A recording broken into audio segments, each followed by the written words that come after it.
And good morning, good morning, good morning. Sorry about that. I had a little mic situation happening on. Good morning, everybody. Welcome to Chalk Talk. I am your host, Kim Davis. It's Tuesday, October the 26th, as we are in the final week of October. We are also getting ready to tip off, whatever you want to call it, the World Series later this evening here in Houston, Texas.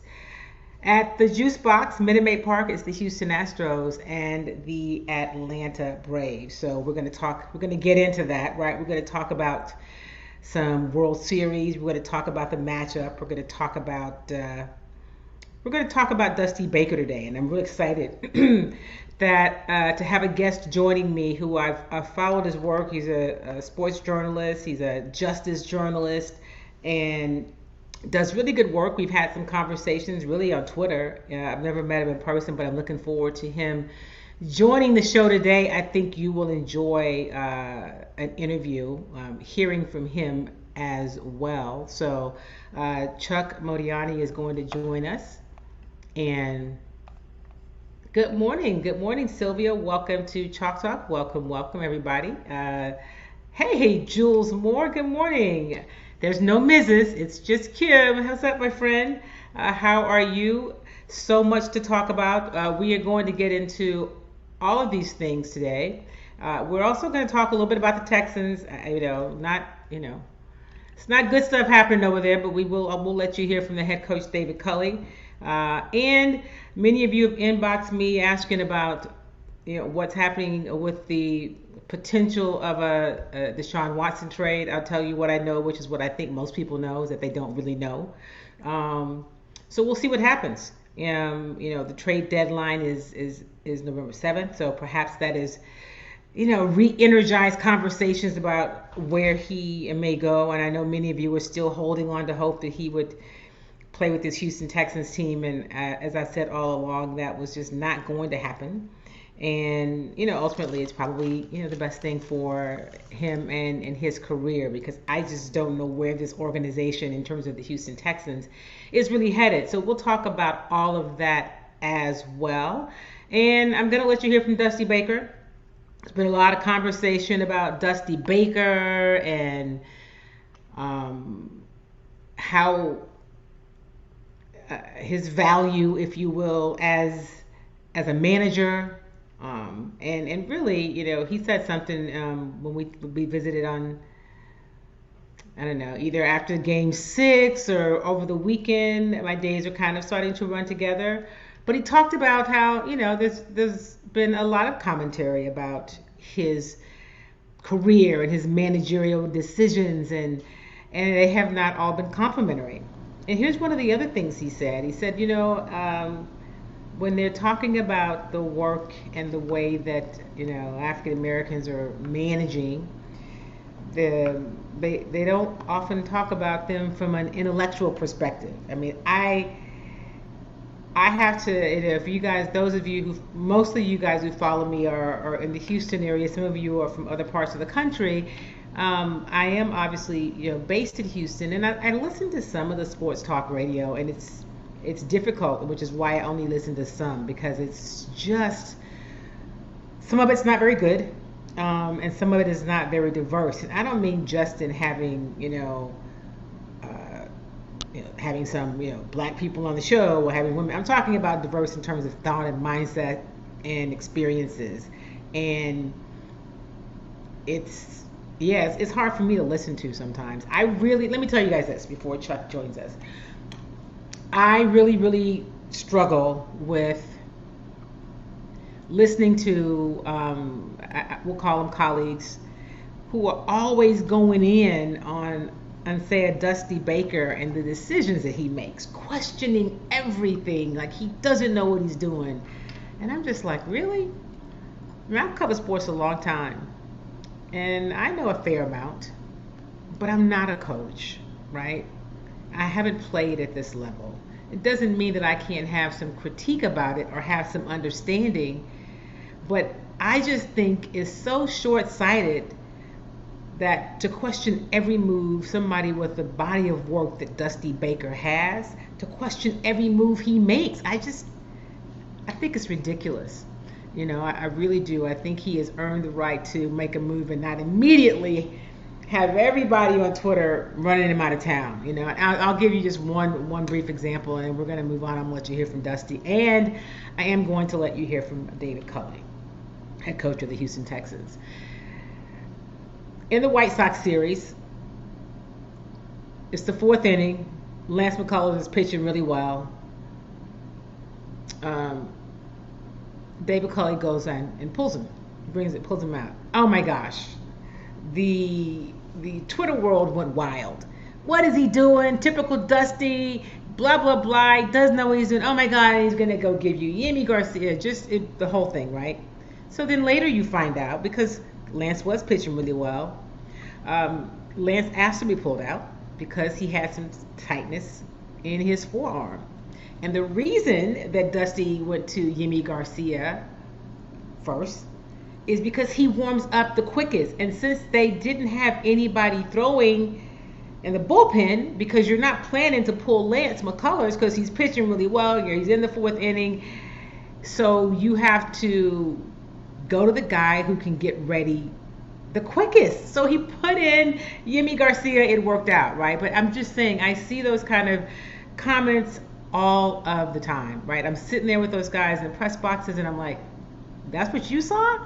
I didn't see that.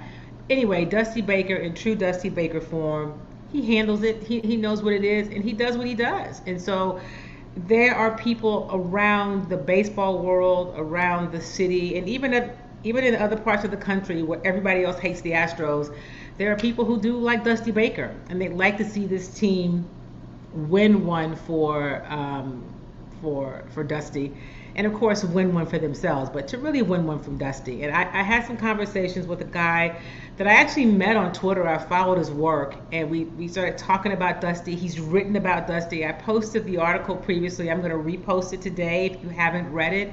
So a piece that he wrote on Dusty a little while back, and I am just super excited that Chuck has made some time to join us on Chalk Talk. Good morning, my friend. How are you? Good morning. How are you? I'm doing well. Getting ready for game one. Super excited about what could happen over this next 7 games. I am super excited as well, and I'm with you. Like so many people around the country, I'm rooting for Dusty. Well, you know what, Chuck, is interesting. And Dusty, you asked a question about, he talked about his playlist. He's a big music guy, and he talked about who he was listening to yesterday. He said a little Tupac. He said a little bit of Slim Thug. And, and so he's always talking about music. He's just so relatable. And you said, well, I wonder why Tupac and Slim Thug is that all those who passed him up in 2018 and 2019. Yeah, well, I think he said, I'm listening to Tupac, Picture Me Rolling, and I took that as him saying, all of you teams in 2018 and 2019 who needed a manager and passed me up, look at me now. I thank you for sharing the article that you wrote about Dusty. What was it, in 18 or 19? When did you write that? Yeah, it was I believe it was 2018. I wrote that article. I thought it was a travesty that the person that I believe then and now is the best manager in baseball, the best, and I believe that can be quantified, and I'm happy to quantify that, was out of the league because of some silly idea that if you didn't succeed in the playoffs, then it was a testament to your managing. When we all know the playoffs is a baseball crapshoot. We all know the 107 win Giants, 106 win Dodgers aren't in the playoffs. We all know there hasn't been a back-to-back World Series winner this century. So the whole notion that you can have this masterful control of the playoffs is a garbage notion, in my opinion.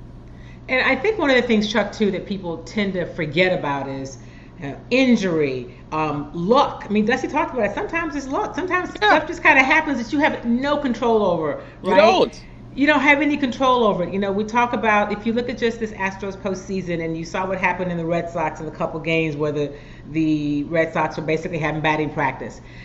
I think they were tipping their pitches. No one's going to really say it because I was sitting there going, they got to be tipping their pitches, right? Yeah. How are they hitting them like that? They make the adjustments, they come back, And they look like, Framber Valdez looks like the guy we've seen throughout the summer. Luis Garcia looks like the young pitcher you've seen come along. And so nobody gives really Dusty or Strami credit for how they managed this bullpen in what was really a disastrous start in terms of pitching in the ALCS.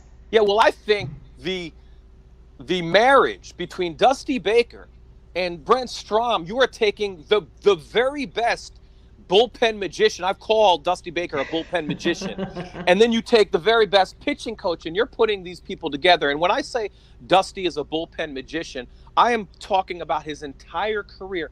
Every place he went, these middling relievers who did nothing elsewhere, all of a sudden their ERA goes down a full run with Dusty. And I don't know how it happened. It happened with the Nationals. It happened with the Giants, with Felix Rodriguez and Rob Nen and others. It happened with the entire Red staff, and he was not loved for taking a bunch of middling players to 90 wins. And if you go into the details, you find his relievers do well. And I was about to write a new article, so I'm going to give you a tip on some new details that I just discovered in the last 2-3 days. When you go into further details, when the relievers play for Dusty Baker, they walk fewer batters. The same people their entire career have walked more batters. They walk fewer batters. So I started looking into this.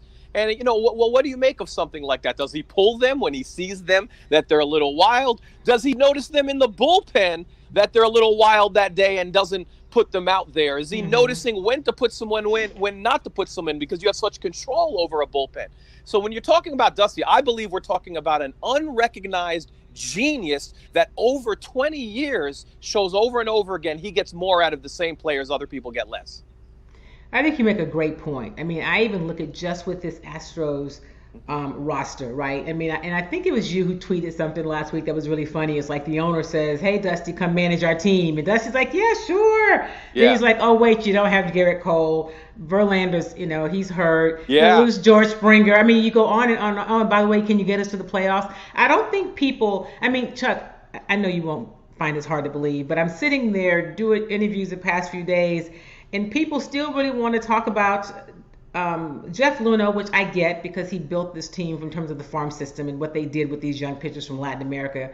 But AJ Hinch, AJ Hinch was a good guy and did some great things here. My last memory of him is him not putting in Garrett Cole in Game 7 of the World Series against the Nationals. So can we just let that rest and talk about what we have now, which is Dusty Baker, who I think has done a great job managing a situation that some people would have just probably thrown their hands up about. Yeah, he's done a phenomenal job. This is not the same Astros team that went to the World Series. You mentioned Garrett Cole, Cy Young Award winner, Justin Verlander, Cy Young Award winner. You lose Osuna, the saves leader at that time. People forget that as well. So you're taking your best reliever away as well. Your 2 number 1 starters. You also, George Springer is gone.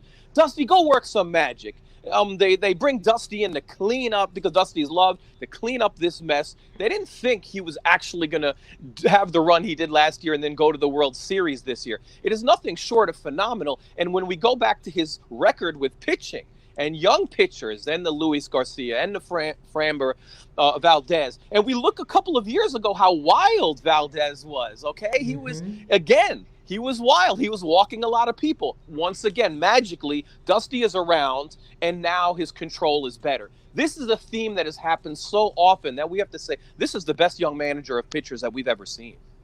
It is exciting. And let's look at, you talk about young players, let's go to a young guy like Yordan Alvarez, right? Yeah. He is a beast, but look at, it's the way he's doing it. He can hit to any field. He's become more patient at the plate. That has to, and they all talk about the influence that Dusty has. Carlos Correa says, "I just like to sit next to him and just soak it up because I learned so much about the game from this guy." I'm going to tell you something. Of anyone in sports, and so I'm very envious of you, by the way. You get to cover. You're in the dugout covering Dusty. If there's any person in all of sports, I'm not a starstruck person, but I would want to sit next to Dusty, the man who, when he came into the league, was carrying Satchel Paige's bags, by the way. The man by the way, smoked a joint with Jimi Hendrix. That's in he did that too. The man who was tutored by Hank Aaron, the man who coached Joey Votto, who coached Sammy Sosa, who coached Barry Bonds. All these stars came up under him. And what gets lost is that there was always a second star who blossomed. Jeff Kent blossomed under Dusty Baker as a number 2. Derek Lee on the Cubs, not before, but then comes to Dusty. He blossoms as well. Jay Bruce.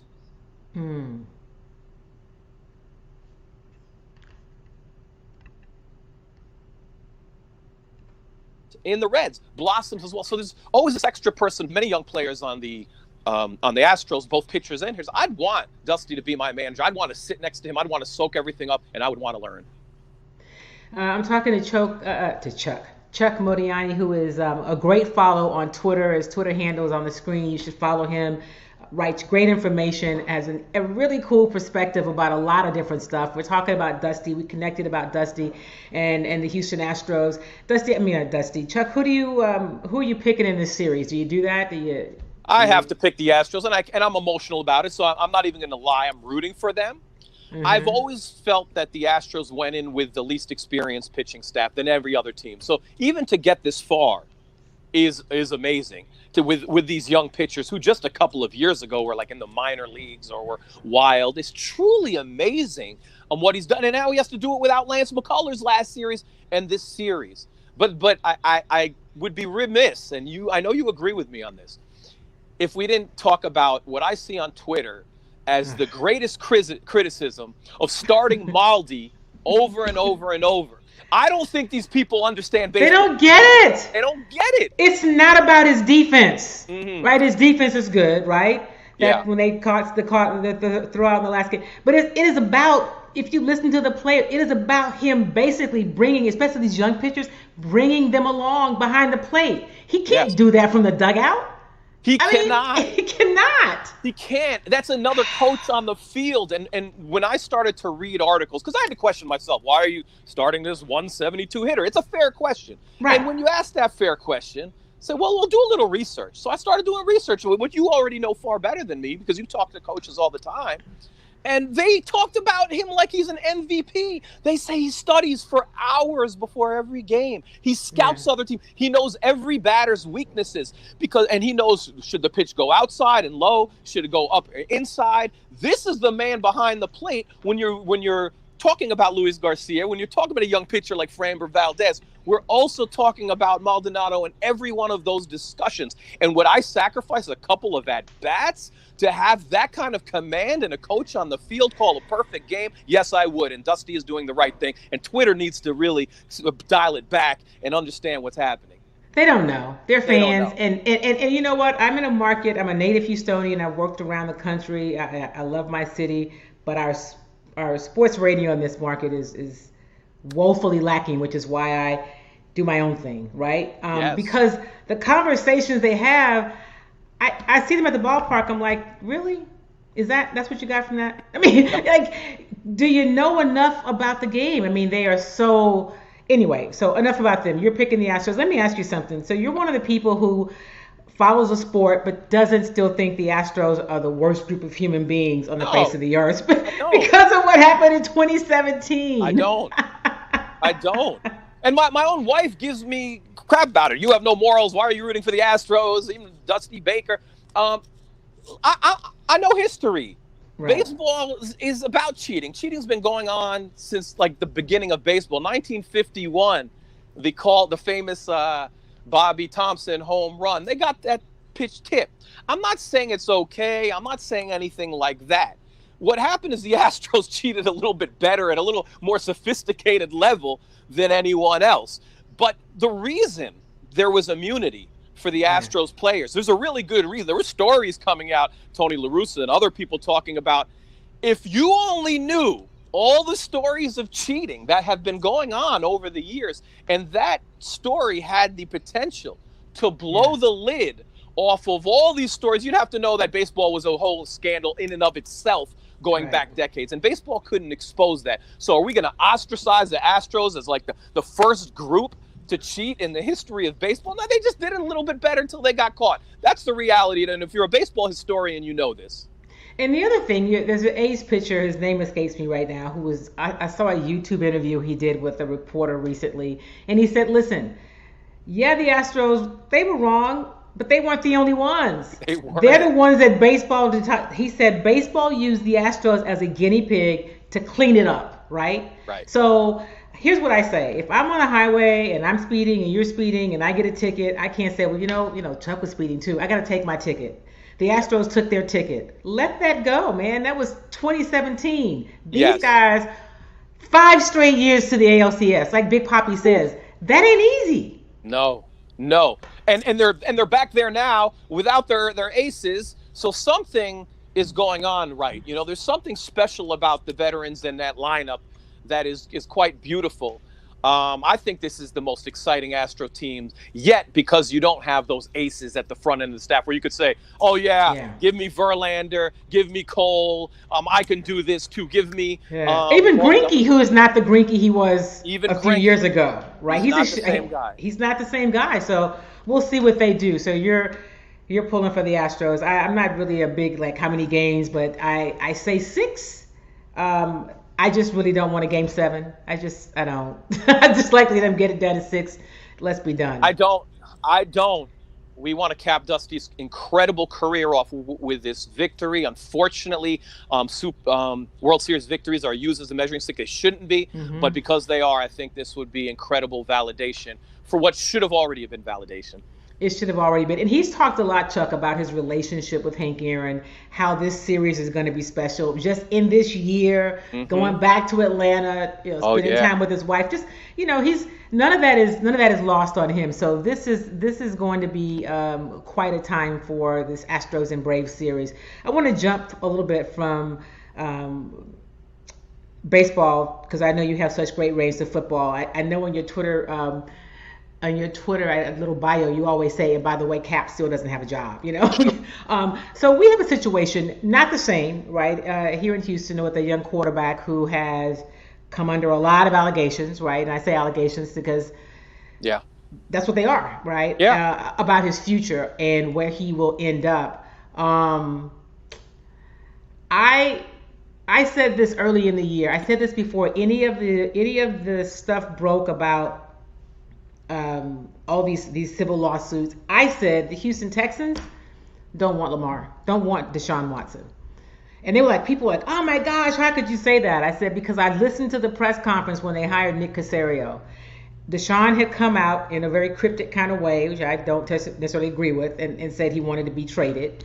And when the question was asked of the new general manager, so Deshaun Watson is asked to be traded, what do you say about that? He goes, well, he's our quarterback. I said right then, they don't want him. Because you would emphatically say, whatever it takes, you do the whole Green Bay Packer Aaron Rodgers spiel, right? Right. But even this organization, which is not a great front office, let's be clear, knew they couldn't say, we don't want one of the best players in the game. Right. But why don't they want him, Kim? Well, one, he doesn't fit their culture. Let's just go to the whole culture of who they are. But the other thing is, they had allowed the previous guy, Bill O'Brien, to decimate the roster. They were in a problem with the cap. They had a lack of talent, and they had no draft picks. So if you get rid of Deshaun, you got something for Nick to work with. I always thought they wanted him gone. They overplayed their hand. The allegations came out, which I'm sure they knew about, and here we are. But, so they didn't want him. They don't want him. They've never tried to mend the fences. He hasn't necessarily done everything the right way, but he does have a future. Do you think he's going to be suspended or face the commissioner's exemption list? Oh, that's hard to say. It all depends on what happens, and when a team does trade for him, we're going to find that out. But as of right now, I think I'm hearing Miami Dolphins, I'm hearing Carolina Panthers in the news. If those trades happen, as of right now, he is eligible to start right away. So if something were to happen, it would happen next year. And don't get me started about Bill O'Brien on Houston. I thought his trade of DeAndre Hopkins was pure ego. How do you trade one of the greatest receivers in the league And when you have that kind of ego, and that ego is also a part and parcel of a lot of Bill Belichick disciples, they're trying to replicate something elsewhere. Every Bill Belichick disciple fails in the next stop where they go. They're trying to implement a culture, but forgetting that they don't have Tom Brady as I was quarterback. going to say, that's one of the key things. Yes, Yeah. like there's no Tom Brady there. So yeah, isn't it funny how Tom Brady helps your entire culture? And even Bill Belichick right now is making mistakes, I believe, when he let Stephen Gilmore go away. And they say this is the Patriots way. Well, let's see if the Patriots way works without Tom Brady. I'm very interested to see, because it didn't work with the Browns when Bill Belichick was there. And I don't believe it's going to work with Mac Jones, in my opinion. Yeah, I don't think it's going to work with Mac Jones either. He is not the second coming of Tom Brady as much as people want to say that. And you talk about D-Hop, which was just an obvious, ridiculous move. But we can go back to Jadeveon Clowney. When they traded him, they paid half his salary to get rid of him. The move to bring in Laramie Tunsil, I've never thought that was a good move. You had Dwayne Brown, who has played at a high Pro Bowl level for years. Laramie Tunsil hadn't shown you that. You keep telling me what he's going to give you. I haven't seen it yet, but perhaps he will. You didn't even try to sign Kareem Jackson, the guy you drafted in the first round. He was a free agent. You just let him walk. AJ Bouye, you can go back even further. I mean, it was like one move after another, a lot of really bad decisions that the ownership allowed Bill O'Brien to just do. And there's a common denominator that's still there, and that's the Jack Easterby, who that kind of ascension in football is just nothing short of amazing. He was a chaplain, then he was like the feel-good coach. Then Bill O'Brien brought him over to the Texans, and he became, I don't know what his first title was, but he became the executive VP of football operations, and that's what he is now. But nobody really knows what he does. Right. And why would you give Bill O'Brien GM responsibility? What did he do to deserve that? That's a question. He couldn't even manage a clock. I mean, people are ragging on David Culley, and I say, listen, whoever they hired in the position of Texans head coach at this point is going to be basically a version of David Culley. David Culley didn't get to hire his entire staff. Yeah. This organization is run by Nick Caserio and Jack Easterby, and whoever sat in that seat would have to be willing to acquiesce to that leadership. So I don't even blame David Culley. I mean, sometimes he says things that are just like, oh, don't say that. Yeah. But it is what it is. What do you hear about this organization around the league? Well, listen, when Tyrod Taylor was there for a game and a half, they were playing very, very well for that game and a half. So I don't believe you can judge anything about the Texans until Tyrod Taylor comes back, until you have a competent Davis Mills, he's not ready. He's just not ready.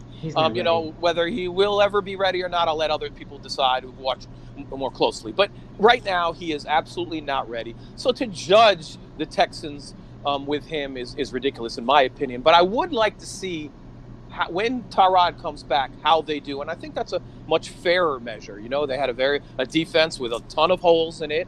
I will say this. I would like for them to hire Justin Reed's brother, Eric Reed, who is also being blackballed, along with Colin Kaepernick. It doesn't get the same amount of tension. I'd like to see that brotherly tandem there in the secondary. People don't realize that Eric Reed, before he was blackballed, was second of all defensive backs in tackles. He had like 103. Second to, I believe, it was Budda Baker. I can't imagine why you wouldn't want that on your team. So I would love to see what happens when Tyrod comes back, because I actually believe Tyrod is better than what most people think. He never actually. I do too. I think he is too. He just gets injured. And in such crazy ways, right? Like he just gets injured. But here's my concern. So he is going to practice this week. David Culley did say that yesterday. He's going to practice this week. They're going to see. Tyrod's been trying to come back. I've heard from some people, inside the organization. That he's been ready, but they held him out and maybe he got hurt again. Well, I don't have any indication of him being injured again, but I do understand that David Culley wants to play Tyrod. I imagine that Nick and Jack don't. Right. I don't know what else you need to see from Davis Mills. I think you've seen enough to know who this kid is right now. And let me say this.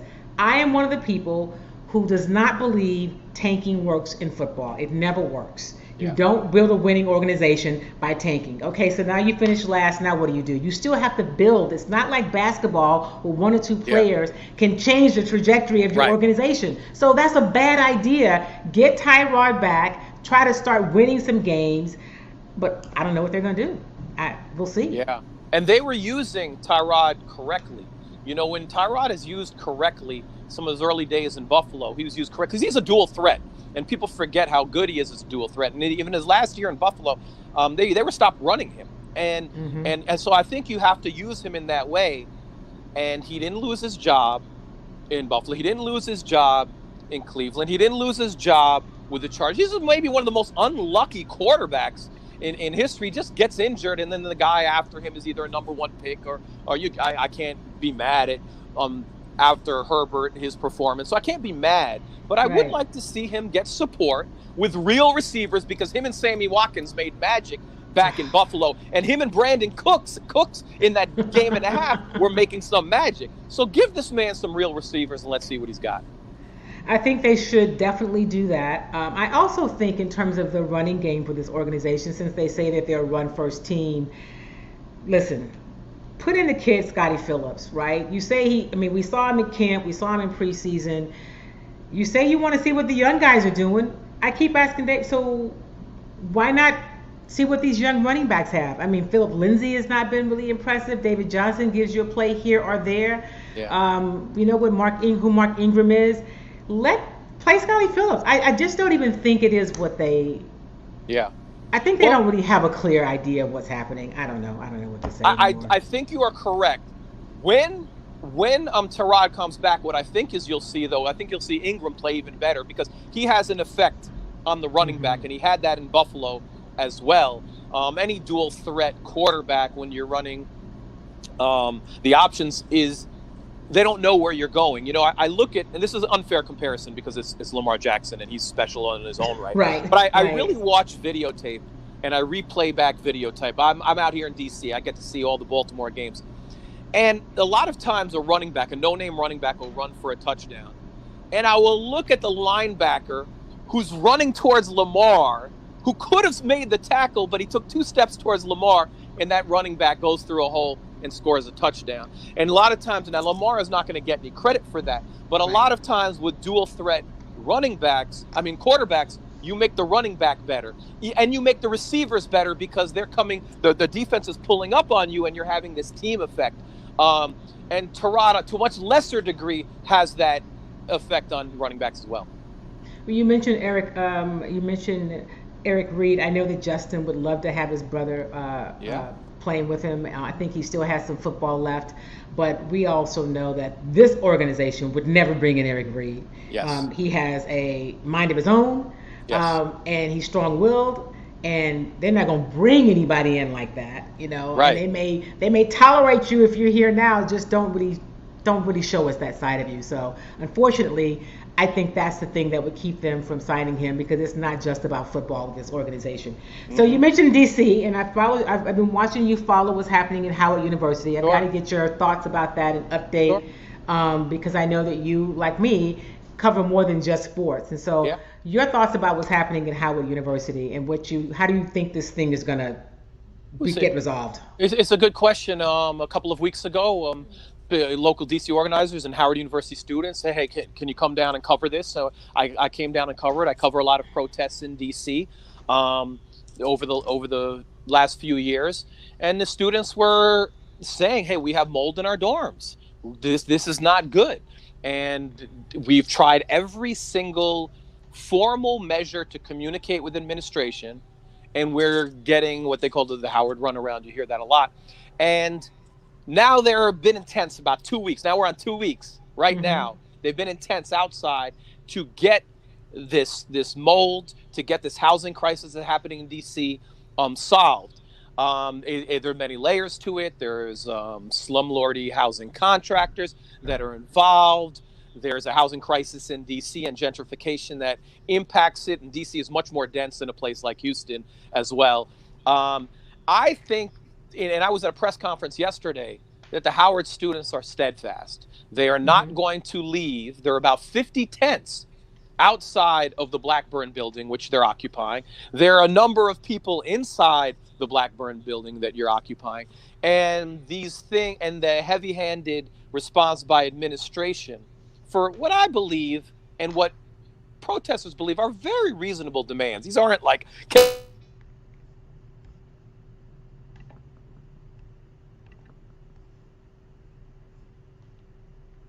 cancel student debt. It's nothing like that. We want to mold and get the other mushrooms growing out of our dorms. We're paying over $40,000 a year. These are not crazy demands. And what they keep saying is these demands are not demanding, and they're not.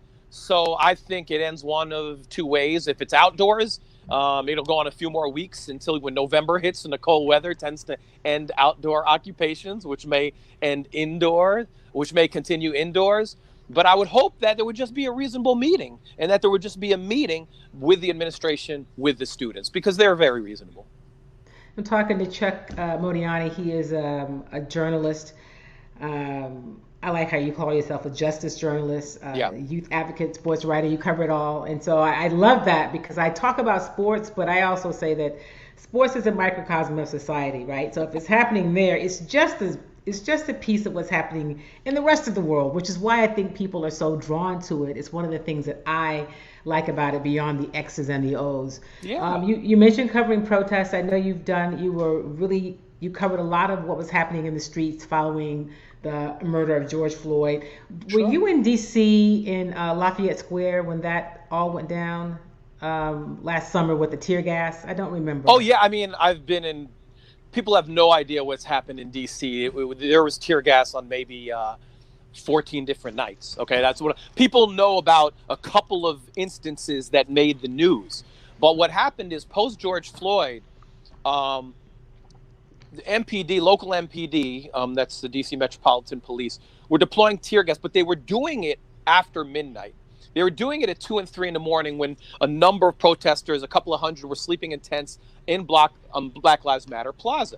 And the reason no one knew it is media went home. And what happened is I was there. I would usually go home at around 11 p.m. Or midnight, get a good night's sleep or whatnot.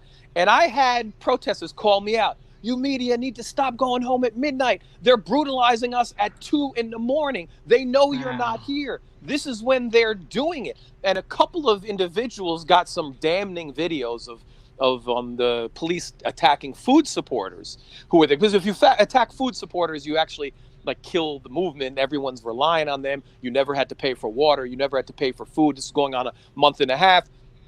And it was incredible. So I started pulling overnights. Luckily, because of COVID, I could move a lot of my work responsibilities on Zoom to other hours. And I am seeing how the police are operating. It's very different than, say, Ferguson, which I covered. In Ferguson, the police did not care who was there. If you were there, if white people joined the young black protesters, if media at the Washington Post or Huffington Post joined them, they could get some tear gas too. They could get some rubber bullets too. There was no discrimination on the brutality, which in some ways helped bring awareness to Ferguson. In DC, it's very different. There's smiles on Black Lives Matter Plaza. There's Black Lives Matter Plaza. It's beautiful. These letters. We have pride. And at 2 and 3 in the morning, there was attacks by the police when no one was around. So it was very duplicitous. And that's when I started pulling overnights and trying to broadcast this, because this is what the young people were saying, what was really happening. Well, I just want to say we appreciate your work in telling the stories, because that's what it takes, right? It takes people telling stories, having the different perspectives, telling the real stories, not making up news. But that's what I say. Some days, Chuck, I've done this a long time, and I'm like, why do I keep doing this? Oh, yeah, because my voice is necessary, right? Because if we don't tell these stories, voice is really necessary? Who's going to tell them? So I appreciate the work that you do and sharing it so many places, because that's important. So thank you for spending some time with us today. Is there anything else that's happening that you want to make sure that we're all tuned in on, or anything else keeping you up at night in terms of stuff you're working on or covering? There are lots of things, but I want to talk about how I appreciate you, okay, for a second, because and to validate what you do, because I know your job is very difficult in the environment that you're working in, and it's not an easy environment, and you have to tell the story. So when I look at the playoffs and I see Dusty Baker there. And then I see David Roberts in the Final Four. And I see who won the World Series last year. And then Alex Cora, who won it before. There are only a handful of black or Latino managers in the league. I believe baseball is inherently racist in its management, and I could quantify that. And then if the idea that you have to get to the Final Four or the World Series to justify your employment is ridiculous. Why aren't there black managers who just go 500? Why aren't there the Latino managers who just go 500 and maybe lose 10 games and get to continue their position like so many white managers? So I think as we talk about Dusty Baker and the fact that he could be criticized with overachieving at every place he's ever been, in my belief, there's a racial dimension to that, because I don't believe a white manager would get those same critiques with such an incredible, impeccable record. And so I think we have to talk about not just the genius of Dusty Baker, but why aren't there more Dusty Bakers out there, or those who aren't as competent as Dusty Baker? Why do you have to be a genius to be able to manage in Major League Baseball? So I have a problem with that. So I really appreciate you covering this story and you working in the media environment that you are working in and bringing different perspectives that really should be common perspectives. Well, thank you for that. And, I think about a guy who managed here when Jim Crane first bought the team, and that was Bo Porter, who, of course, didn't make it, right? And so I have to make you laugh. 2 seasons. So Bo Porter, and I covered him, so I got a chance to know him, and I've had him on my show a couple times. And there is a writer for MLB, MLB.com, who never says a word to me, never comments on anything I do. I'm okay with that, unless I have Bo Porter on. I didn't even know he followed me. He comes on and makes all these comments about how awful Bo Porter is, and I was like, dude, if you can disagree, but if you're going to be a part of the conversation on my platforms, then be a part of the conversations. You don't get to just come on and tear down. It was either Bo Porter or let's tear down Barack Obama. So we know what that is. And I'm like, these are the people who cover these stories, and most people don't understand the makeup of the media. Not just when you walk out there and you see, like, it's the World Series, and probably in Atlanta, certainly there's got to be at least another black woman, but throughout the entire playoffs postseason, there has not been one other than me, and there's not one other than me in the market locally. And so it's necessary from a point of perspective, and I just wish that sometimes the people that we covered had some appreciation for the different voices. Not anything special, not to like buy me stuff or take me to dinner, but just to not get caught up in what you think are the big networks, because they're not really telling all the stories, and they're only telling your story when it serves them. And then when you have a story to be told, you don't matter anymore. That's exactly right. And I'm glad you brought up Bo Porter, because we need Bo Porters to have chances to fail. Right.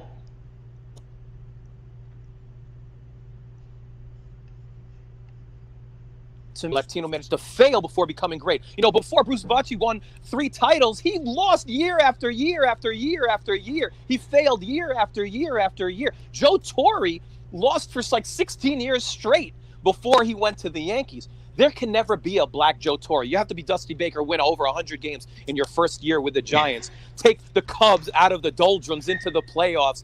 Take the Reds to 90 games. Win 90 games wherever you go. That cannot be the standard. And if the sports media does not allow black managers and Latino managers to fail before becoming great like white managers, then they are complicit in upholding a racist system, in my opinion.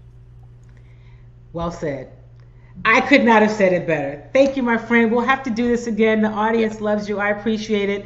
We'll keep in touch, and I look forward to you joining us again for some more really cool conversations. Kim, thank you so much for having me. It's an honor and a privilege. All right. Thank you so much. Thank you, everybody. All right. That was the Chuck. He's Chuck Modi on Twitter, but you can follow him a number of places. He has great work, a great perspective. And not because we agree. You guys understand that, right? It's because he's just solid. He's a great journalist, but he's also a really good storyteller. And he cares, right? He knows that we're telling stories about people, for people, to people. And if you ever take people out of the equation, man, what we do is really jacked up. So listen, thank you all for being a part of Chalk Talk today. I promised you a couple quick little sound bites of interviews. I'm going to let you hear from David Culley because I want to be a person of my word. Just because the team is now 1-6, and who knows when they will get back in the winning column, I'm not going to not give you Houston Texans information. So David Culley did his Monday after the game yesterday, met with the media, and he talked about Tyrod Taylor that he's practicing, and then he talked about the three things he says that this team has got to get better at. Here's David Culley from yesterday. I don't know if he'll be able to go, but he will practice on Wednesday, and we're just going to take it day by day on Wednesday and decide as we're moving forward. But he will practice. I know you mentioned that it's still kind of up in the air, but if he's able to come back, you say he's still going to be the starter. What has been your evaluation for Davis Mills so far through these first couple of games? I mean, Davis has been fine. I've been happy with Davis. When he has protected the ball, he's done everything that we've asked him to do. Yesterday we had a sack fumble that happened that he's got to be able to protect the ball on. But other than that, he's been handling the offense the way we want it handled. There's been some things that we needed him to do that he hasn't done, but that's what some rookies do. But for the most part, I've been very happy with how he's handled things. What's the biggest thing you're looking for from your team to improve on this week? Christy, there's actually three things, and I got them right here. The first one is the penalties. It's been a deal with us from the start, and we're working on that every day that we're on the field to concentrate and get that taken care of. And we haven't done a good job of getting that done yet. And that's the first focus that we're going to make sure moving forward that we find out exactly what that is, our coaching staff, and get our players to the point that where we're eliminating those, because it's killing us on first and second down on offense. And we've had some untimely penalties on defense. Speaking of that, I'll say this about yesterday, the roughing the passer penalty that Malik got yesterday. I mean, there was nothing he can do on the play. I mean, it was a play that I felt like, he was just playing football. And I guess the body language of what happened with their quarterback made it look like he hit him. He had no choice but to do what he did. But the second thing is just eliminate the big plays. And, the question is, well, how do you eliminate the big plays? Why are the big plays happening? They're happening sometimes simply because that we've had some miscommunications. And as I go back to the penalties, we've got to eliminate those kinds of things. We've got to keep working on it. We know what the process is in doing that, and we're going to continue to do that. We're going to look at what we're doing and how we're teaching it and make sure we get that corrected. But the big plays is a big deal that we've got to stop moving forward. And the next thing is tackling. We have not tackled very well, whether it's on special teams or on defense. We've got to be better at tackling. Some of those big plays are happening. We're having them for short gains, and they're getting big gains because we're missing tackles. And, again, those three things are the big three things that moving forward that we're going to make sure we take care of. So that was David Culley yesterday, and you guys have heard me say this before. That whole thing where he will say some people's name and not others, that's problematic for me, right? But anyway, I digress. Before we go, I'm going to let you hear some Dusty Baker. It's Dusty talking about Hank Aaron and just how special this series is going to be because it is with the Atlanta Braves. Here is Dusty. If the Dodgers got there, that's why I was traded from there to the Dodgers. But, to be in the year, the Hank Aaron celebration, to be in the year, Hank Aaron's passing, to go back to Atlanta and talk to his wife and his kids and all the people that, that are close to the family. And also, I know a bunch of people that, when I first started. So, it's very special to go back, to Atlanta. I mean, this is it's going to be a storybook ending, really, for all of us. Dusty, what are the...